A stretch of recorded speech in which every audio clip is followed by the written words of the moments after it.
Senator Sullivan, please. Thank you, Mr. Chairman, and thank you to my friend Senator Tillis. Gentlemen, congratulations on your nomination. You know, as the chairman of this important committee knows, Alaska constitutes 3 pillars of America's military might. We are the cornerstone of missile defense for the whole nation. All the radar, ground-based missile interceptors are almost all in Alaska. We're the hub of air combat power. By the end of this year, we'll have over 100 fifth-generation fighters based in Alaska. No place on the planet Earth has 100 fifth-gen fighters in one location. And we're a platform for expeditionary forces to deploy anywhere in the world on a moment's notice. We're very close to a lot of the hot spots in Asia, much closer than any place in the United States, and even places much closer than places like Australia. A lot of people don't know that. So whether you've been to Alaska or not, I'd like to get a commitment from each of you early in your tenure to come up to Alaska, either with me or with your team, to see firsthand the critical importance of my state to the national security of our nation. Mr. Storch, why don't we just go down the line? The answer is yes. Yeah, no, I'm trying to make sure my mic is on. Yes, I've never been to Alaska. I know it's an important place. I'd be honored to visit there and understand the issues, sir. Right, so you're committing to come to Alaska? Sure. Yes, okay, great. Dr. Martinez? Sir, the answer is yes. Great, thank you. Good. Senator, Alaska is critical and it's positioned uniquely on the globe. So I commit to, one, coming to Alaska to better understand the unique environment and challenges that exist there. I want to work with the ASDA as well as my staff and the services to ensure that the sustainment capabilities in Alaska are up to the task to maintain readiness and ensure that combat power. So yes, I'll come visit. Thank you. Mr. Bashar? Yes. Thank you. I want to follow up on Senator Hirono's talk about Red Hill. I was recently out in the Indo-PACOM AOR, and I will tell you, I mean, I don't have to. She's doing a great job, but this is a huge issue, and I certainly want to work with her in this committee. When we're talking about strategic location, Mr. Lohman, I'd actually like to get your commitment as you're looking at the really complex issues here, and they are complex, but it's logistics in the Indo-PACOM theater. One area that hasn't got a lot of a discussion on this, the U.S. Navy has been thinking strongly about warming up the very strategically located naval base, former naval base of Adak, Alaska. It's further west than Hawaii. It's way out in the Aleutian Island chain, but it's a big former base with massive fuel storage capabilities.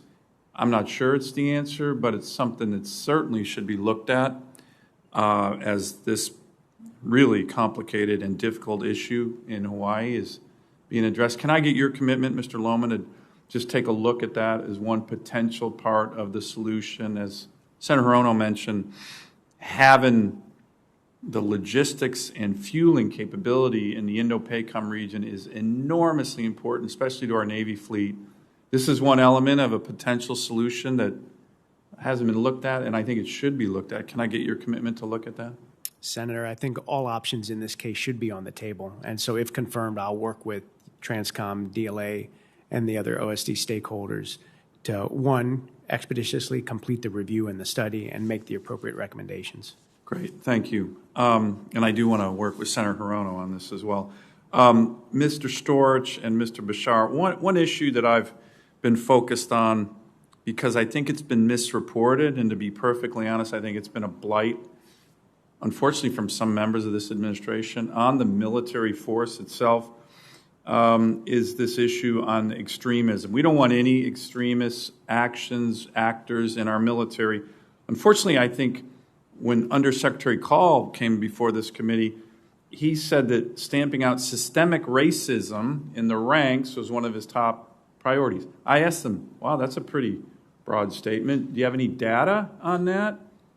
He had no data, of course. The media wildly reports this as some kind of giant crisis in the military. We had a member here who actually said estimates are 10% of the force could be branded as extremists or racists. When the military actually did the study, finally, they found that less than 100 cases in a force of over 2 million were undertaking prohibited extremist activity. Now, look, we want zero, but that's 0.005% of the force. So can I get your commitment as you're looking at these issues to make sure that you're reminding people that, as Mr. Bashar said, these are the best and brightest in the country.